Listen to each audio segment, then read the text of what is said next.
Greetings, everyone. Pete Pardo here from Sea of Tranquility. We got a very special program for you today. We've got on the other end of the Zoom line, Jasun Tipton, guitarist and songwriter from the mighty progressive metal titan zerohour. Jasun, welcome to the show. How you doing, my friend? I'm doing great, man. And stoked to be on the show and get the word out about ZH being back out there, man. So it's great. That's right. I had to pull out my my zerohour shirt. So from rad, man. Yeah, I was like, wow. You know, when I saw, like I mentioned, when I saw that, I was like, wow, I haven't seen that thing in a long time. So that's real cool, man. Real cool. Real cool. Yeah, I got this from you guys way back when. It seems like a million years ago. So in saying that, so it's been 12 years since. Yeah. That's a long time. So can you talk a little bit about kind of that album and what led to the band kind of going their separate ways, and what have you and everybody else been up to in all the years since that last record? Because 12 years, I'm sure a lot's happened.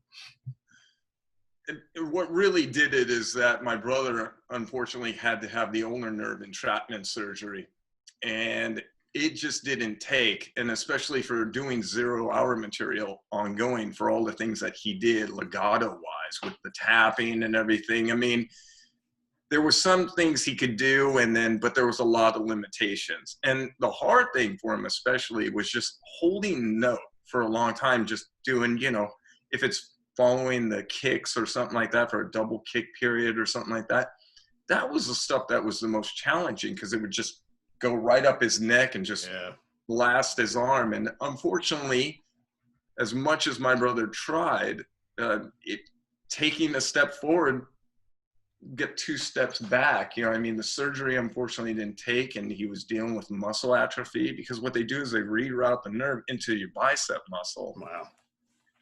And he just wasn't getting it, you know, and it was a tough, but he tried so hard with everything, you know, and everybody said, well, did you try this? I tried everything, you know, and he went to a Stanford doctor and everything, you know, and it's pretty crazy what I just telling this story about the doctor, after my brother couldn't even bring down, you have to go through the stretching period of everything for physical therapy and everything. And they unwrapped him and his arms like this. And then the doctor goes, so have you tried playing?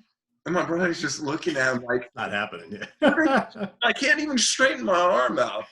And these guys act like they could play God and everything. And like, you know, they have no idea about the physical therapy, what happens afterwards. They just feel, I did my job, rest is up to you, kid. You know, so how long was he having issues with the arm before he actually went to go have it looked at? You know, it's crazy. He had a lot of issues with his right for a long period of time. You know, I mean, to points where even when we were doing our first release, Metamorphosis, and he didn't play for like 4 months or something like that. He took a couple times off where he was and then he was starting to feel good. He was lifting weights. He was doing things. And he was feeling really good. He was starting to get back to where he was like, hey, you know, I'm getting back into this. I'm feeling good. And that's when it happened. He did with bicep curls. And bam, it just snapped. And that was the deal right there. So, and hopefully, I get this asked all the time, you know, and hopefully this will clear everything up, because it's, you know, it's Troy went through a lot, you know what I mean? And he's doing really well right now. He's got a little boy named Jason after me, so pretty awesome. And no, he's doing real good, and he's just a great guy. And then, you know, the guys were all really understanding of what's going on, because they could see what was happening with Troy. I mean, when we were doing Dark Deceiver, the big thing was we just got done, you know, doing shows in Europe. And we did this festival, and right there the next weekend we were going in to record for Dark Deceiver, and my brother's arm was just shot. He just said, then at that point, after he finished the recordings, and he did them pretty quick, but he was just exhausted, and he had ice packs, everything on, and he's just looking at me. I could tell things were going to be different at that point. And that must have been disheartening for you guys as well as crushing for him. I mean, you guys pumped out 2 albums in a row. Yeah. Fairly quickly, you're out touring and thinking that, you know, hey, finally zerohour probably, you know, rising to the top and people really starting to talk about the band. And then this happens. So basically, so the band disbands, right? And then you wind up going in, abnormal thought patterns happens and synthesis. Can you talk a little bit about those? Yeah, you know, it was just, we were just kind of going through the period of like, my brother's all, well, this is what I can do and this is what I can't do. So we were just going through that process, and I just said, well, okay, I'll write this material. And I knew I had to get my own studio, because having my brother go in and do long sessions, that just wasn't possible any longer. So we tried keeping it going as long as we could. So he was really excited about Abnormal Thought Patterns, because I was just, it was a joke to me. I was just writing these instrumentals just to get to know how to record and do that stuff and just have fun with it. Well, my brother was just, oh man, we got to do a band like that. Let's do a band like that. And he's like, I could just kind of rip over things and not worry about staying on one thing. I'll just kind of work around things, let my arm do its thing. And then what was nice, you know, with Flanagan being in synthesis, we just said, look, no double kick, no nothing, you know. And it's like, because people go, oh, 0 hour and synthesis sound, you know, that it, to me, sounds completely different. I mean, you have a lot of double kick and everything that's grinding with 0 hour. There's not absolutely no double kick parts at all in synthesis. And there's atmosphere and things. I mean, going through the 0 hour thing, we were like about riff after riff after riff, do riff, riff, riff, you know what I mean? And then things were different with the other bands. So yeah, we got into that. And then we then did a show, you know, it was great because I talked to Eric. He was actually like the week before saying, hey man, we should do something and do this synthesis thing. And he said, yeah, I'm totally in. And then a week later, we see him at Iron Maiden. We're on the same, like, you know, same row and everything. It was great to see him, and we hadn't seen him for quite a while. And yeah, we were just trying to do as much music, I think, just before knowing, just to see where my brother was. And I think at some point we knew that was kind of going to go away. And then we got signed, you know, with both bands, and we're like, okay, we're gonna try this out. And then we did a show with Abnormal Thought Patterns that went great. It went really great. And it happened to be my brother's last show ever, you know what I mean? And it was a great show, and he just gave me a big hug and said, I can't believe it. We did it. This is gonna be good, you know? And then we got a tour with Into Eternity, and we're saying, okay, let's go, you know? It all happened again, you know, his arm and everything like that. And then we got offered to play a festival overseas, and we were building a tour. And my brother's all, well, I'm gonna try and do this, you know what I mean? And then Mikey had issues, and then I'm like, you know what?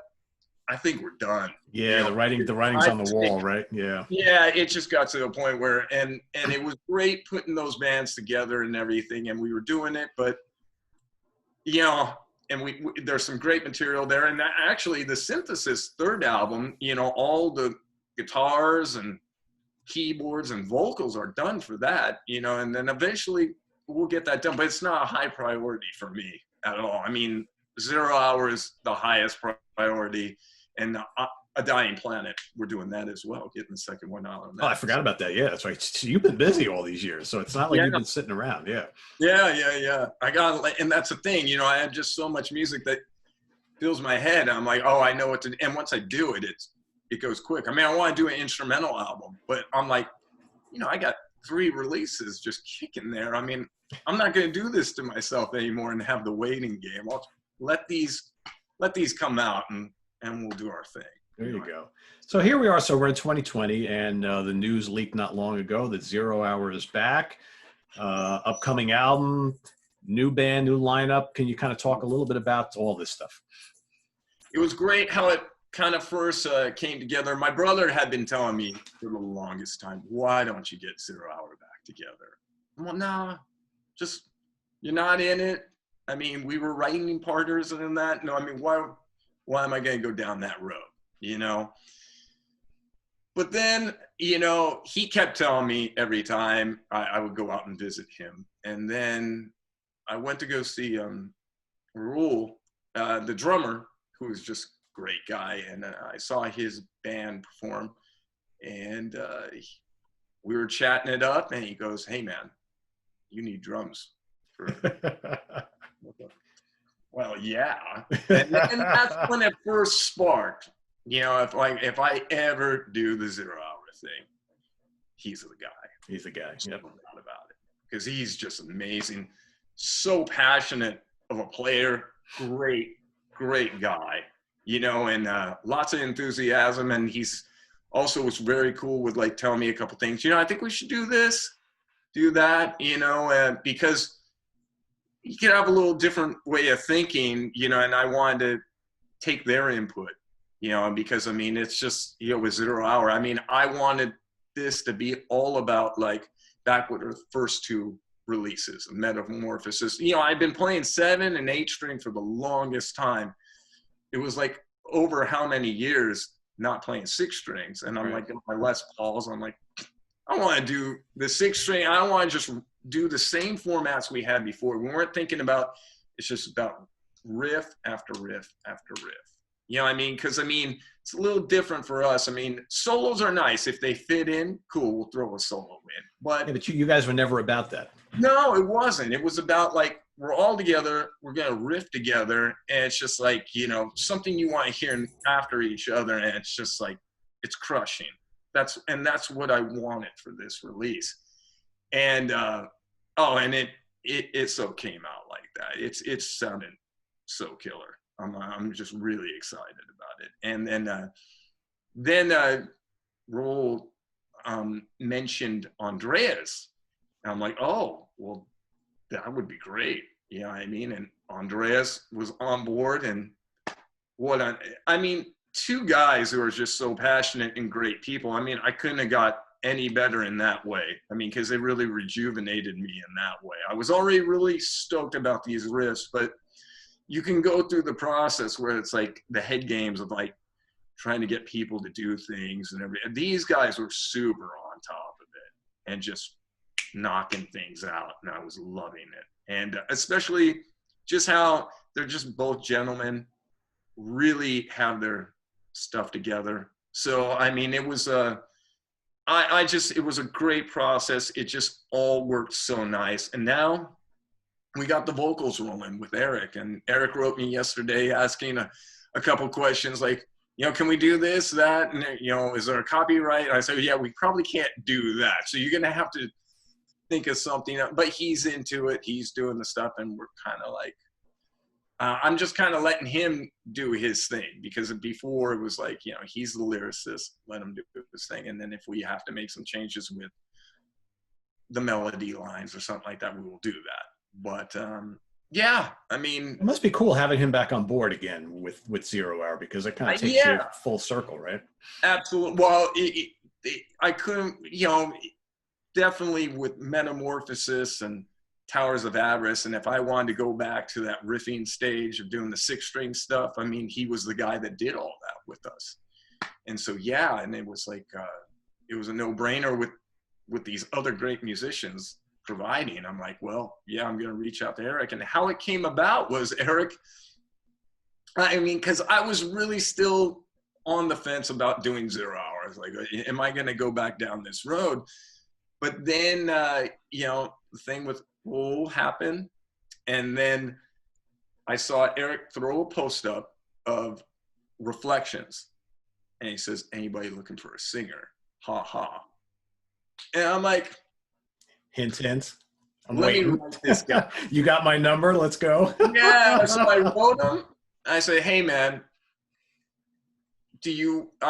I'm seriously thinking about doing 0 Hour again. But I'm going to ask you some questions. And if you want to do it, you know, I'm all. One is, if we're going to do this, we need to play out. You know, we have to do everything to support what this is. Okay. And are you in? And I said, it's fine, whatever. If you don't, you know, let me know so I can move on. And this is that. You know what I mean? He says, no, I'm into it. I'm into doing both. So I said, okay. I said, well, I can get this moving pretty quick. And I did. It was like literally just like then I had it all in my head, and you know, just a couple months later, everything's all laid out, all tracked and stuff. And that's just how it, then I started sending him those ideas, but then I was getting the drummer involved. Then after the drums gets done, bass player's involved, and everything was working really nice in that way. So, but that's really kind of how it came together, having Eric. I mean, and when I saw him post that up, I'm like, it's a sign. There's a sign. Something's telling to do this. Yep. So let's do it. Yeah. Yep. And I know the fans are pretty psyched about it. So yeah, as I knew they would be.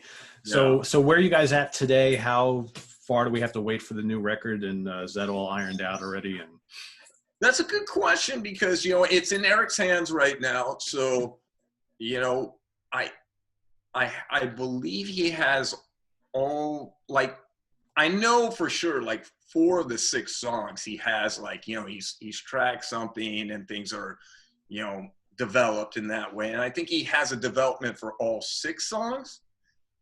And what he's, but, and I guess he's just going to kind of like get it to the point where he's got that idea where it's rough and he can hear everything. And then that's when the real recording process will go in and bang it out. Gotcha. So that's where we're at right now. I know he has lyrics for everything. And, you know, with some of the stuff, it could be a little difficult with the melody lines and everything. And yeah, it's just, I mean, I'm just doing my best to have patience with it, you know, because I'm very excited about this material and I want it out there. You know what I mean? And but we'll see where it's going at. I mean, I think, you know, this summer things will get done in that way. And then we got to get into the mixing process and all that. So, yeah. So, I mean, and it's a weird time anyway with coronavirus and whatnot. So you think it maybe realistically, to kind of set everybody's expectations, real late 2020 or early 21? That's where I'm at right there, because when you have that, you know, I mean, and if we decide that we are working with the record label or anything like that, I mean, that's where everything goes right there, you know. I mean? And we're having conversations and things of that nature, but also number 1 on the list is just having the vocals done. Then we can really soar from there. Yeah, exactly. Yeah. So that's all good news. So, so one thing I wanted to kind of talk about, so Towers of Avarice from 2001, often looked at as one of like the greatest like technical progressive metal albums ever released. Why do you feel that album has been kind of like given that lofty status? And, you know, how do you kind of explain that album to someone who's a metal fan, but not necessarily like a sort of guitar geek fan? Because let's face it, Zerohour attracts a lot of fans of really technical guitar-oriented music. Mm-hmm. So what do you think that, or how would the music of Zerohour be best approached by someone who maybe doesn't listen to such complicated music? And you know, how do you say, well, the reason why it's given such lofty status all these years is because of X. Here's why you should listen to Zerohour. Well, you know, gosh, doing the selling point, that's always a difficult one. I mean, just getting listened for the material. But, you know, when the time it came out, it was, I think, pretty important because, you know, it going as far back, it was 9/11 back at that time, you know, and then this release came out and it's like, wow, you know, we're in some crazy times and this is kind of telling a little bit of that story, you know, and not that we knew, but we know that things are going on in the world.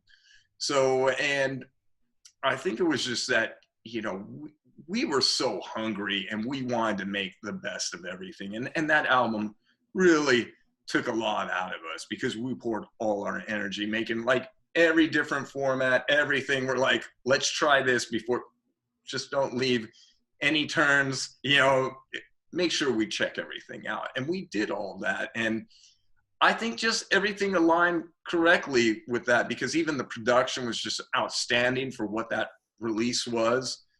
And I think if anybody, the best thing to do for that one is throw the headphones on, you know, listen, you know, get into a place, listen to the headphones. I think you can really appreciate like all the value it put into it, you know, with the storyline, the music, being the landscape, the production. I mean, that's where it makes it stand right there. Yeah, because I think, you know, a lot of people think, oh, technical metal, right? Oh, a lot of widdly stuff. And you guys are never about that. That's why I always say, you know, they're just really pummeling very thoughtful music with intelligent lyrics, and just the arrangements just like out of control. Yeah. Yes, it's technical, but like you said, riff after riff after riff. If you like riff-tastic music, I always like throwing that out every now and Right. then. No, yeah. Yeah. Perfect band for it, right? Right. Absolutely. And it's just, it was also nice to just, you could go into some really humbling parts, and yet at the same time, just come out with a very lush, beautiful, clean section to kind of just open things up, you know what I mean? And let your imagination go. So, I mean, I think it just has all those elements in that way, especially, you know, Dino Alden did the production of it too. And it was like everything put together on that thing. It's just, I mean, I just remember hearing it. I was like, you know what? This thing has got it. You know, there's just some moments where, you know, it's like, this has it. And it really did. Yeah. I mean, are you okay with, like, you know, let's say 20 years from now, people look back on, you know, the genre, and Zero Hour comes up in conversation, and you've got all your albums are quite fine, and more than fine, actually, really, really strong. And the new one might be your best yet, but are you okay with the legacy of Zero Hour being the Towers album when it's all said and done? Yeah. Yeah. I mean, well, it was an important release at that time, for sure. You know, and especially with the progressive metal scene at that time, you know, because then things were growing, you know, I mean, the scene was not happening at all. And then that's 20 years ago, just about. Yeah, Exactly. and all of a sudden you have the development of some really great bands. And I mean, I think that's what helped push it forward. You were starting to get some really awesome bands all together, kind of lifting the scene up, and people who are very passionate about that music. Yeah. You know what I mean? Because obviously Dream Theater, they're the goods, you know what I mean? And then I think people were waiting, like, when's this next wave going to kind of hit? And that, luckily, we fell into that. So yeah, that was cool. I gotta say, though, I was listening to Dark Deceiver last week. Whew. Man, yeah, that's a punishing album, dude. Yeah, my brother loved it. He always talks about how, man, that thing is just, and everything, again, you know, the production and everything was just super amazing on that. I mean, we were like testing new amps out, and I remember every time Dino would say, man, the tone is cool on this one, or something like that. And yeah, there is a, you know, it's kind of funny because for my brother, he's like, Dark Deceiver, man, that is, and to me, I'm like, after like Towers and Metamorph, I'm like, you know, well, you know, I like Specks of Pictures Burnt Beyond. Specks of Pictures Burnt Beyond is great too. Yeah, so I'm like, so you know, everybody's got their own take, and I guess it just hits you at some certain time. But my brother was like, yeah, that album, he still talks about it, so it's pretty cool. Yeah, and Chris sounded amazing on. Chris had a great voice for those particular albums. I mean, so what's he up to these days? I was going to ask about Chris. You know, Chris is a great guy. I don't know if you know, but I'm sure you do. Chris was having a lot of problems with his vocal cords and everything. He went through a couple surgeries, and I felt so bad because, I mean, that guy could just sing. Oh, yeah. So good. So good. Being next to him and knowing, I'm like, oh, my goodness, this guy can really belt it out. So, yeah, Chris was dealing that. And I'm talking to him of late. He says he's back to about 90%, and that guy's going to keep pushing until he gets to 100. Because, yeah, it was fun jamming out with that guy because you knew he would bring it every time live. Yeah. I mean, he brought his A game. I mean, you know, he was damn impressive in Power of Omens. Then all of a sudden he's in Zero Hour and he's killing it there too. So really good singer. Yeah. So, I mean, that was the kind of nice part because when we had this, we were doing so great with those two albums, and then things got weird because we had just a weird period there. And then it helped us, you know, Chris kind of helped us get back, and and we were having some fun, you know. I mean, we were definitely, when Specs came out, we were having a lot of fun, and we were out doing our thing. and then Dark Deceiver, that's when things happened to Troy, and that's when things just, yeah, kind of unravel. But, you know, we did get Dark Deceiver out, which was great because we just didn't want to, we had that long layoff in between towers and getting the next one because obviously we were going through issues with the band. And we just said, you know what, don't want to do that again. You know, we're able to pump material out. Let's do that. So, yeah, but Chris is you know, great guy and great singer. And I could see doing some things with him later on for sure. You know, I mean, whenever we get a chance and stuff. It's just, you know, but right now, you know, Zero Hour is the thing that I'm just. You got your focus on it, so that's good. Right. So Exactly. Yeah. Good. Well, this is all great news, and I know everybody's looking forward to hearing the new stuff whenever you guys get it all finished and out there. Right. Switch over real quick to kind of finish up. Let's talk about gear. So obviously, I follow you on Facebook. I get to see all your wonderful videos with all your guitars, and I love the Les Paul. And so, what kind of guitars have you been playing a lot lately? What kind of amps you use and effects, all that kind of stuff? Anything new you've been kind of fiddling around with in recent months? Yeah, you know, I've been. So, I mean, obviously my Les Pauls, I've been the biggest fan of. When I record, I'm always recording with I have a 57 reissue gold top that I just absolutely love. And the tone on that thing is amazing. So that's my recording go-to. Problem is it's really heavy. So live, I'm just, you know, I'll be down on the ground by the end of the set with that thing. I mean, it's freaking heavy. So then I was always on a search, like, can I find a Les Paul that kind of fits more the weight issue? You know, I mean, because some of them are like 16 pounds, you know what I mean, on those axes, you know? I don't know how like John Sykes or somebody could hold something like that for so long, you know what I mean? So then I found I found this 59 that was just absolutely amazing reissue, and it was color and everything I wanted, and luckily it was like it was just under 8 pounds, and I could deal with that. I was like, oh, okay, you know. And then but of late I found this one that was kind of like put together to be close to that Peter Green, Gary Moore, you know, where they had the custom Gary Moore, Peter Green, Seymour Duncans with the Bumblebee capacitors in there, and having a standard that was pretty close to the configurations of that model. And that's the one I did the last video of, and I'm loving that. And I'm running through, if I'm going in a real metal sense, I'm either going through my Mesa Boogie rectifier or the Angle Invader, which I really love. Great amp. And I did have a Blackmore model for a little while, and I'll plan to get another one of those again later on. The problem was it started making, I bought it and then started making these weird noises. I'm like, oh, I better take this back before, you know. I know with tube amps, you know, tube amps they stay really steady when you got a good one. They'll go forever, but then they'll tell you right away if there's problems too. So I add that back. And then I have a Mark 25 Mesa Boogie, and I love that thing. I do that for more of the classic tones and everything. And then I have a AX8, you know, the Fractal AX8, and that's what I did in the last video, and it's just fantastic. I mean, I can't blow the doors off on these places when I'm recording, so I have to have something that's going to take care of that problem. Right. Yeah. Yeah, but no, I'm loving. And I got recently, not that long ago, a Richie Kotzen Telecaster. Which is nice. I heard those are great. Yeah. They're great. Yeah.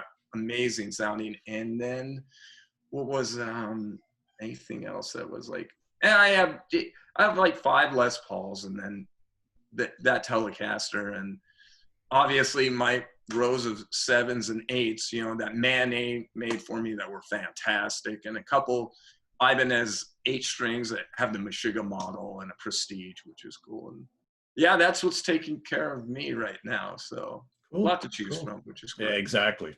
Yeah. Any bands or new players that you've been checking out lately? Oh my gosh, you know, I mean, there's just I'm listening always to so much music, you know, and like Reese, but you know, it's always a little mix of like listening to Tesseract, love Tesseract, and then I'm in my big Dio stage right now. I just love Dio. I mean, how could you not? You know, I've been listening to Strange Highways all week, and I just forgot how oh, monstrous that album is. yeah, yeah. I mean, it's just Dio was the man. My goodness. So loving that. Getting into you know, Pink Floyd always gets in there, Steve Perry, and then with some of the newer acts and everything, you know, it's kind of crazy. I mean, there's so many great new bands out there, but at the moment, I'm really kind of listening back to the guys, even Meshuggah. I'm listening to them at, you know, when I'm going out and working out and stuff. But yeah, I mean, you know, you would think you would be better prepared with that question, but every time and then I'll think of it probably about 30 minutes later. Well, if you're like me, I'm always listening to way too much stuff. So whenever anybody puts me on the spot, I'm like, yeah. Right. And it never comes to mind then, but then all of a sudden, after you're not talking to them anymore and you're doing something else, all of a sudden like 10 things come up and you're like, oh, I could have mentioned any of those, but you drew a blank. I get it. Because I'm in a big Devin Townsend phase too. That was 2 weeks ago, you know, just listening to Devin. And then I was listening to the new Buckethead release, the 2020, and that was cool because it's really, really relaxing and has that eerie feel to it. So that's kind of cool. So have you heard the new Richie Kotzen, like 3 CD 50 for 50 thing? That's pretty good. Yeah. I mean, Kotzen is just, I go through, see, that's the thing. It's like I'll go back and I have this super long playlist of Kotzen and then Gary Moore and all these guys, you know, Blue Murder. That's how you know music. If you go back to it after all these years and things, it's a keeper, man. You know what I mean? Because some music you go like, well, yeah, I like that back then, but it's not resonating for me right now. You know, but you might not listen to something for a long time, and then you hit the play button, and then it all comes back. That's when you know this is forever. This is good. It's put its hooks into you, and it's not going to let go, right? Yeah, and you can't stop it now. You're going to listen to it for a couple weeks. You know what I mean? Exactly. I'm not. You know, it's difficult because, and like Pat Metheny and things like, oh my gosh, there's so much great stuff. But the thing is, I can't. I have been listening to so much Pat Metheny stuff lately. It's ridiculous. Yeah, as you can see, I mean, I got my big list of stuff here too, like how you have of CDs and stuff. As I can see, you know, Thelonious Monk. Gosh, there's so many things right here. I got Jeff Beck and Pat Metheny right there on the Day Trip. I mean, it's just so many things. But one thing with the music outlets of everything, for me, a lot of people will say, oh, yeah, I have that release, but I haven't taken a listen to it yet. You know, I'm not that person. It's like once I get something, I listen to it and everything else has to be on pause. You know what I mean? I'll get to that. You know, I mean, I don't know, because now I got Apple Music and I could kind of, you know, for my guitar students and things like that, get to a jam. But I just kind of lock into a couple things, and that's just my thing. I can't listen to a billion things at once. Yeah, it's like it's hard. Yeah, yeah. So I mean, even though it's on your mind, you're like, I'm not done listening to this yet. There will be that moment, and I'll get to you. You know? Yeah, exactly. So, there's time for everything, right? That's the way it goes. Yeah, it's still an experience for me. You know what I mean? I like to dive in and just feel it. So, yeah. Yeah, very cool. Yeah. Well, Jason, thanks so much for joining us here. A lot of great news, and thanks for sharing it with all of our viewers. And so everybody, look out for 0 Hour, new material coming up fairly soon. Excuse me. Jason, you want to give everybody some links of where they can find you and the band and all that stuff? Right now we have our Facebook, so it's at 0 Hour Towers of Avarice. I know a lot of people have said, you know, oh, why don't you do, but at the time, that's what I did, 0 Hour Towers of Avarice, and we do have the Instagram as well. I think it's the same thing, 0 Hour Towers of Avarice. Eventually, website, I'm sure we'll get one eventually, but I think that's just all when we actually have all the material ready to go. You know what I mean? Then I'll worry about that stuff. Yeah.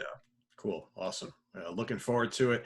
Right Everybody, on. make sure you visit us here on the web at www.seaoftranquility.org. Follow us on Facebook, follow us on Twitter, and of course, we're here on the YouTube all the damn time. So for Jasun Tipton, I am Pete Pardo. Thanks everybody for watching.